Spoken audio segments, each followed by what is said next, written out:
ॐ श्री शाकम्भर्यै नमः। अथ श्रीं शाकम्भरी अष्टकम्।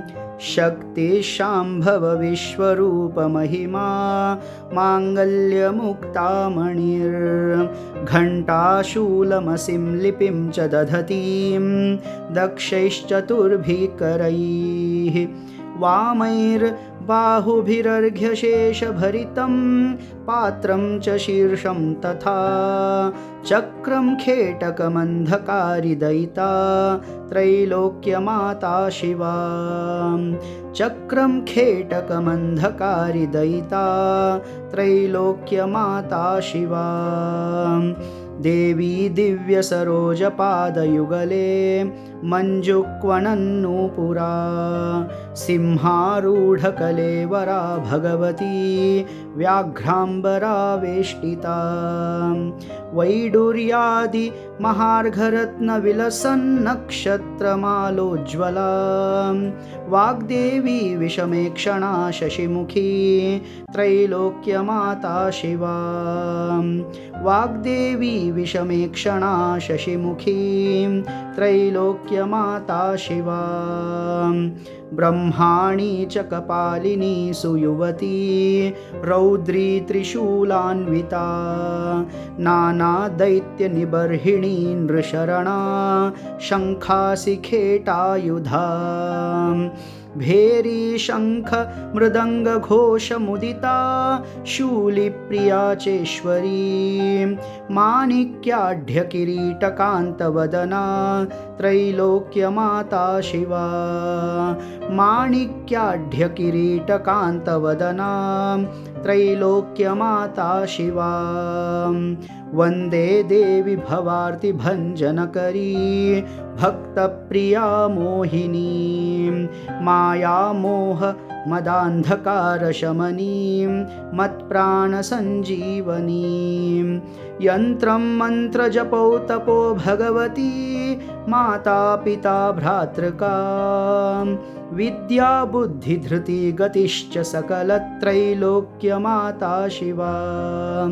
विद्या बुद्धिधृति गतिश्च सकलत्रैलोक्यमाता शिवा। श्रीमातस्त्रिपुरे त्वमब्जनिलया स्वर्गादिलोकान्तरे पाताले जलवाहिनी त्रिपथगा लोकत्रये शङ्करी। त्वं चाराधक भाग्यसम्पदविनी श्रीमूर्ध्नि लिङ्गाङ्किता त्वां वन्दे भवभीतिभञ्जनकरीं त्रैलोक्यमातः शिवे। त्वां वन्दे भवभीतिभञ्जनकरीं त्रैलोक्यमातः शिवे। श्रीदुर्गे भगिनीं त्रिलोकजननीं कल्पान्तरे डाकिनीं वीणापुस्तकधारिणीं गुणमणिं कस्तूरिकालेपनीं नानारत्नविभूषणां त्रिनयनां दिव्याम्बरावेष्टितां वन्दे त्वां भवभीतिभञ्जनकरीं त्रैलोक्यमातः शिवे। वन्दे त्वां भवभीतिभञ्जनकरीं त्रैलोक्यमातः शिवे। नैऋत्यां दिशि पत्रतीर्थममलं मूर्तित्रये वासिनीं सामुख्या च हरिद्रतीर्थमनघं वाप्यां च तैलोदकं गङ्गादित्रयसङ्गमे सकुतुकं पीतोदके पावने त्वां वन्दे भवभीतिभञ्जनकरीं त्रैलोक्यमातः शिवे। त्वां वन्दे भवभीतिभञ्जनकरीं त्रैलोक्यमातः शिवे। द्वारे तिष्ठति वक्रतुण्डगणपक्षेत्रस्य पालस्ततः शक्रेड्या च सरस्वती वहति सा भक्तिप्रिया वाहिनी।